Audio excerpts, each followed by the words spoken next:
I'm gonna like probably show you my cleavage because I just woke up and I did my morning ritual and then I had my coffee my tea. So I just got off a call and I'm thinking about just doing a little quick live stream to see if anybody hops on. And I don't really know what the fuck to talk about. What do I want to talk about? Well, today is the last day to sign up for my event if you want to. It's going to be amazing. It's in Austin. If you want the information, send me a message. And a part of me, I don't know what I want to talk about. Okay, there's a few different things I want to talk about. How to let go is one. How to love yourself is one. I'm kind of in the mood to not be so like, and how to let ease and flow come in. How to listen to your intuition. Maybe that's the topic that I want to talk about. How to listen to your intuition. Nobody is on today. Wow. Okay, so how to listen to your intuition. It's my Christmas coffee cup. Whee! Okay. How to listen to your intuition. Because a lot of people will say that your intuition is, hi, whoever you are. If y'all have any certain topics that you want me to discuss, let me know. Because this is just kind of like random and like I don't really know what the hell I'm talking about. Hey, honey, how are you? Happy New Year. I haven't seen you in a while. I'm talking about how to like get in touch with your intuition. Is there anything you want me to talk about or like anything that you have questions on specifically, Candace? Because I'll answer that for you. Whoever's hopping on, hi, good morning, happy New Year. If y'all have any specific things that you want me to talk about, let me know. I was thinking about talking about how to trust your intuition. Hey, Nikki. Went down and out for a bit, but I'm back. Yeah, I hear you on that. The new year is like, oh God, or the holidays even. Do I have a pimple right there? Oh, I have a pimple right there. Okay. I was kind of like thinking about how to trust your intuition because your intuition can literally like, basically take care of your business. Like anything that you need to know about your business, anything that you need to know about anything. Hey, Nikki, Happy New Year. Anything that you want, need, or desire is in your intuition. And this is something else that I was like kind of obsessed with, for like 7 or 8 years. Your highest self, like I got into mindset work because I wanted to be my highest self. And I didn't really know, hey, Stacy, good morning, Happy New Year. I didn't really know what my highest self looked like. I'm talking about how to trust your intuition. If any of you guys have a topic that you want me to discuss, please put it in the comment box because I will be more than happy to discuss that. Hey Heather, how are you, sweetie? Oh, you're welcome. So, how to trust your intuition, okay? So, and again, your intuition can literally tell you anything, hidden thoughts, hidden, future events, all sorts of shit. This is how like a lot of psychics tell me that I'm very, very psychic, okay? Because I've spent a lot of time really harnessing in on like trusting my intuition. Trigger warning. I've talked about this before, but I practiced my intuition and actually thought something was my intuition and it led me to getting raped. So I had a lot of readjusting and learning what is really my intuition and what is not. So trusting your intuition. I always wanted to be my highest self and I had no idea, like I thought that my highest self had the body and the mind and was able to accomplish whatever the fuck it is that I wanted to accomplish. And I think that your highest self, I think that looking back now, it was more, how do I say this? It was kind of a little bit like I was like wanting to be perfect, because that's what it's like, kind of like saying. So you're never really fully, you're never going to be perfect. So like your highest self, it's a good thing to aspire to do, but is it really like,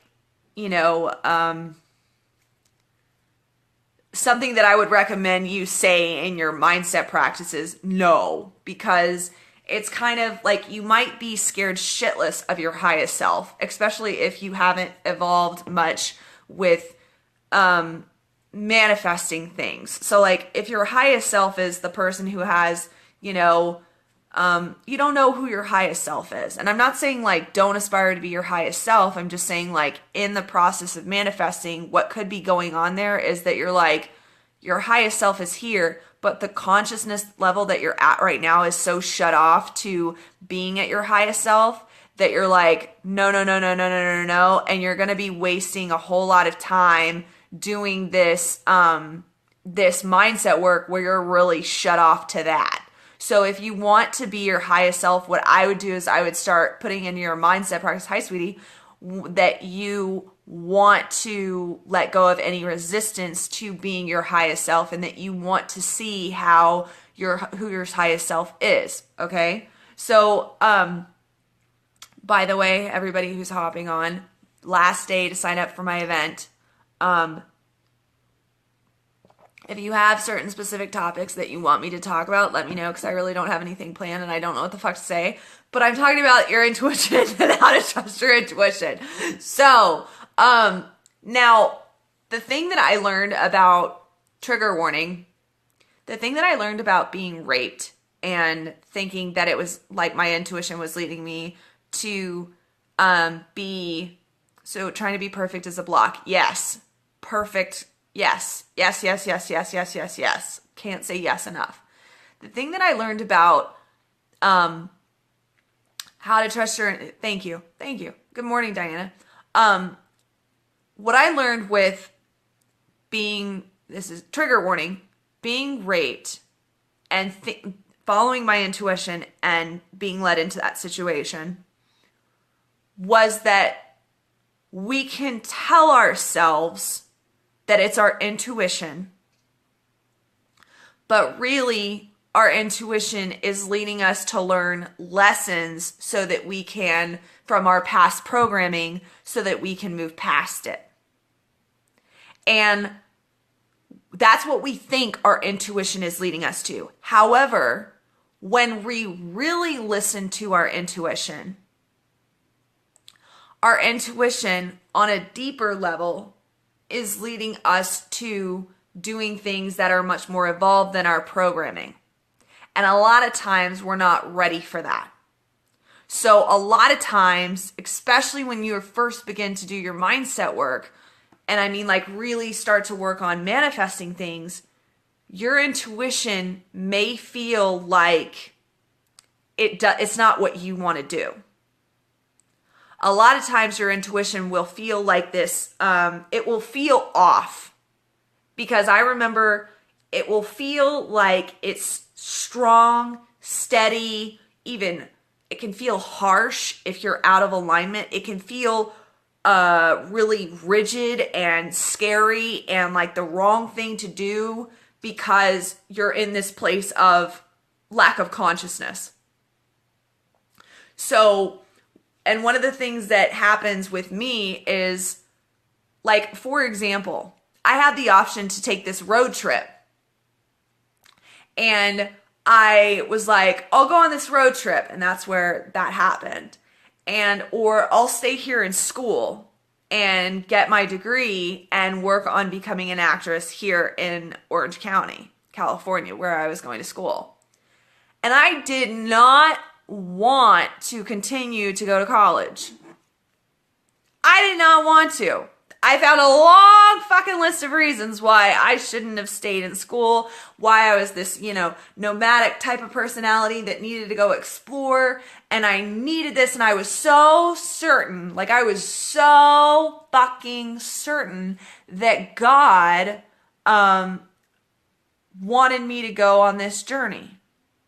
And no matter what my resistance was that I was feeling that was coming up, it was like, nope, this is it. This is it. This is it. And the other thing, the idea of staying in school felt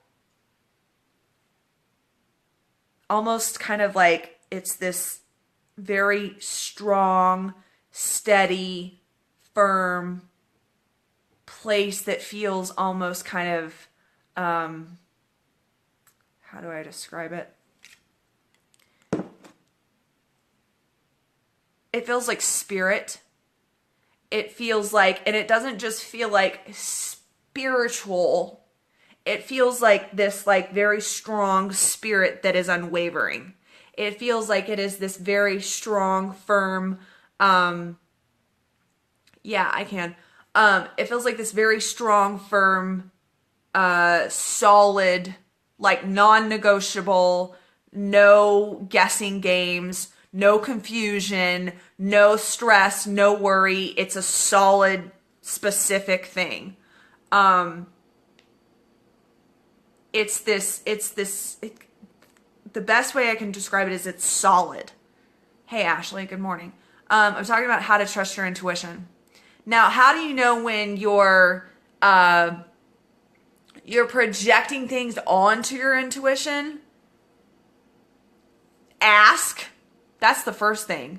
And also, it can feel a little like there's shit all over the place. Like it's like there's lots of pieces kind of going around. There's a lot of different shit, going around. But here's the thing. This is really important. I don't mean to point my finger at you. I'm sorry. You can throw all that at your intuition. And that can come across like, my intuition is saying, go this way, when this is like the bad way to go. And so you project all this stuff onto your intuition, like project all this like confusion and shit onto this solid, firm foundation of intuition. And what's going on there is that you're scared of trusting your intuition because you're scared of like what your intuition is going to teach you to do. And a lot of times your intuition will lead you to do things that scare the shit out of you. So you put all this stuff on it like, oh, that's bad for me. Oh, I'm in debt. I shouldn't buy this, or I shouldn't do this program, or this coach scares me, or this person is this, or this person is that. But it's a very specific balance between what's like what you don't want to do and what you do. So the best lesson that I could tell you to do is start to practice with knowing your intuition. Like start to practice, like when you go to the store, what are you hearing? What are you like, what stuff are you listening to? Like you'll get opportunities because the universe will give them to you, God, whatever you want to call it, to, like they'll say, I've had people, I've had God, or I have thought that God has said, go talk to this person. Go tell this person this. And it was spot the fuck on. And it's scary as fuck because you're like, these people are going to think I'm crazy, but it works. Now, or even like go into the store and if there's a person there that has on a red hat, that's your intuition. If it's not, and like pay attention to what you're listening to and what you're getting, et cetera, because you can become very, very, very, very laser sharp with your intuition, very quickly by doing that kind of stuff. Easy to say it's your intuition when it really is your resistance to what you're, yeah, absolutely. Abso-fucking-lutely. Okay, so I know I've asked you this before, but I don't want to mispronounce your name. Alyssa?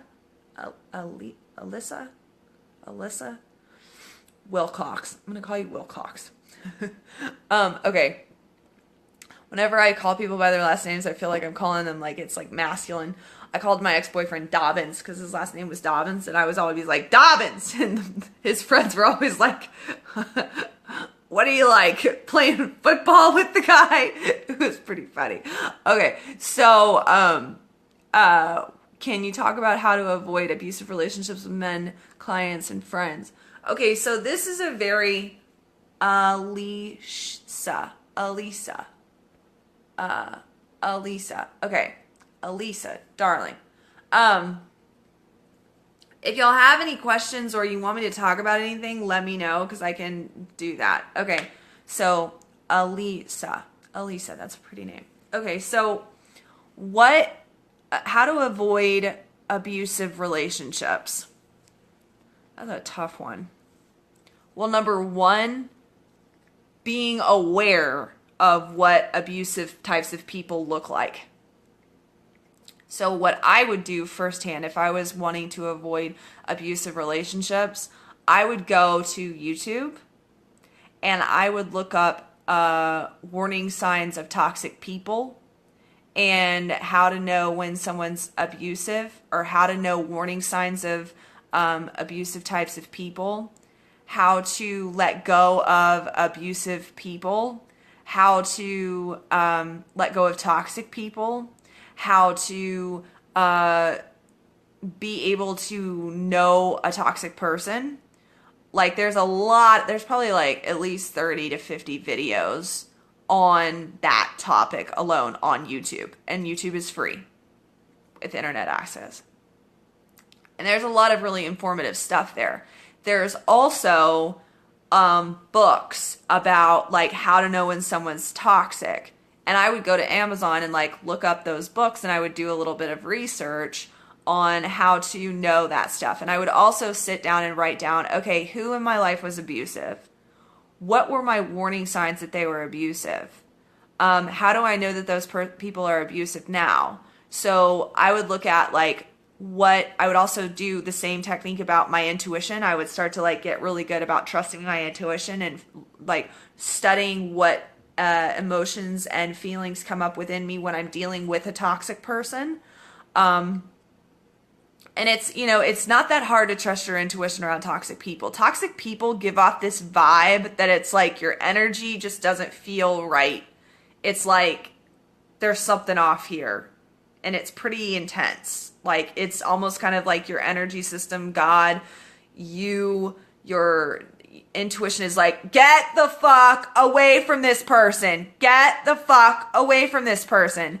And if you're tuning into your intuition, pay attention to your desire to not hear that, because what's probably going on is that a party wants to be around those toxic people because that's what you've been used to your entire life.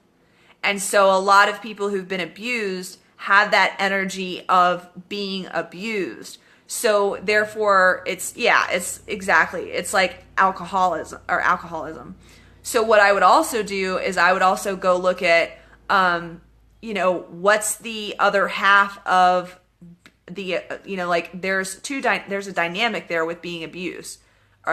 So there's the abuser and the being abused. Hey, Allison.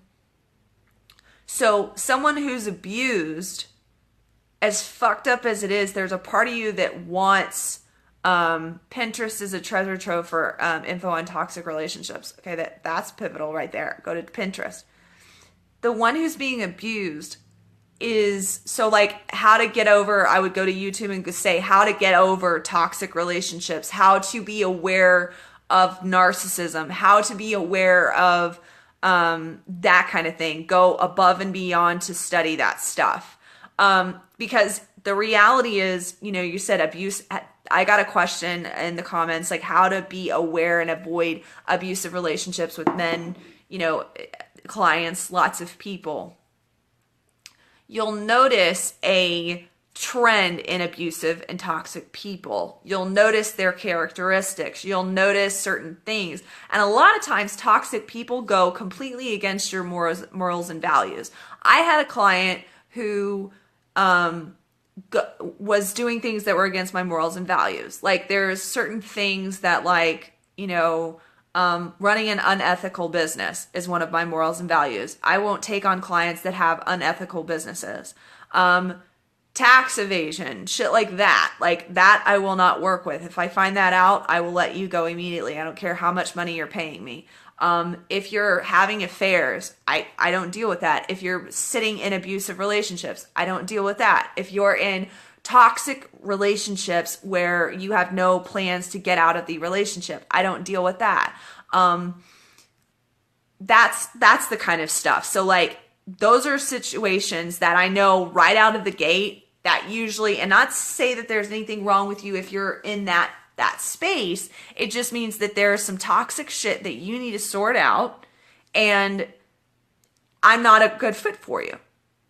Because most likely, you know it's toxic. You know that it's fucked up. You know that you need to get out of it. You know that there's something that's causing you on a deeper level to stay in that shit. And coaching for massive transformation and getting exactly what you want is totally out of alignment for you, because you know deep down that that's not what you really want. And if it is, get that shit sorted, and then you can come see me. Now, so how does that relate to you, darling? Alisa.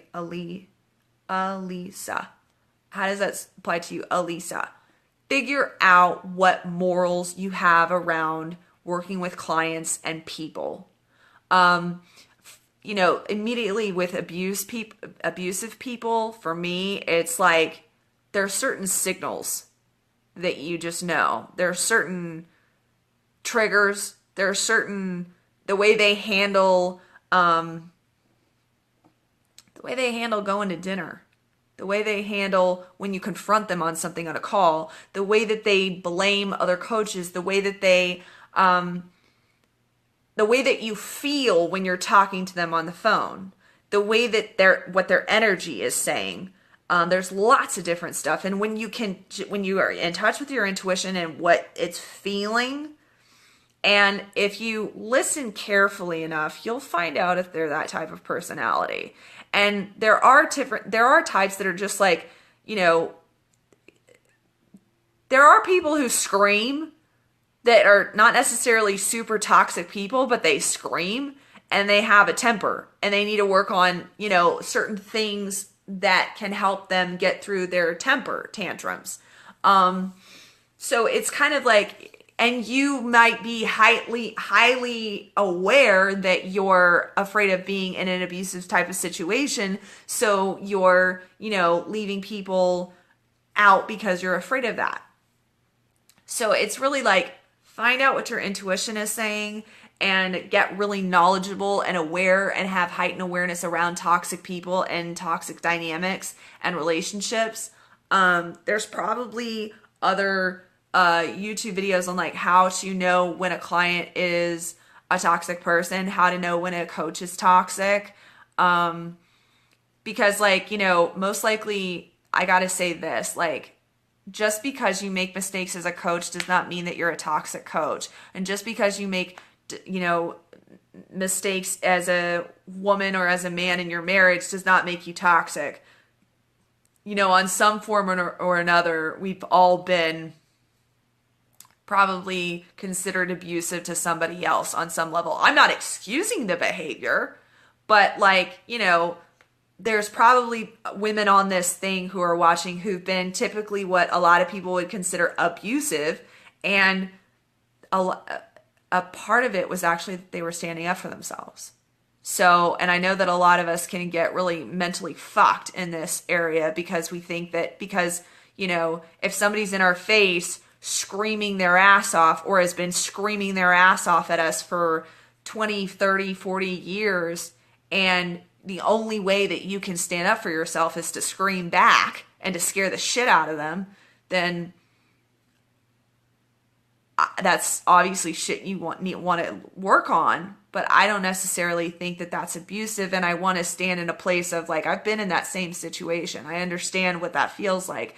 I understand how scary it can feel. I understand how fucked up you can feel, and I can understand how much shame and guilt and punishment you carry around because of that. But the reality is, if that's what you need to get out and to set some boundaries for them to know not to fuck with you, if that's the case, and you're struggling with letting go of that, allow yourself to let go of it.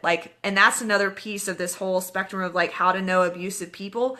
It's understanding and owning that you were abused and letting go of any part of you that feels like you were abusive because you've been in that dynamic, and recognizing, because if you let go of that, then you're going to let go of a lot of types of abusive people who are going to be attracted to you, because if you have that vibration, it might be attracted to you. So you want to be highly aware of that. Forgive yourself. Lots of forgiveness work. Does anybody else have any questions? So I guess, is it true that some people attract them and others don't? Does it have to do with your belief? I believe very strongly that I never attract abusive relationships. Yes, Diana, yes. Most likely, Diana said, like, I never attract abusive relationships. What's probably going on there is that you're, if you're like that, you're probably pushing down, you're probably avoiding relationships on some level. And because, like, I never attract abusive relationships. Actually, no, not necessarily.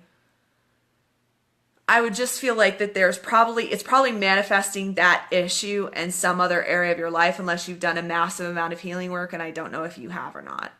I have to pee. Does anybody have any questions? Because I'm going to hop off of here. Any other questions? I'll hop back on later. I need to eat something. Questions? Anybody?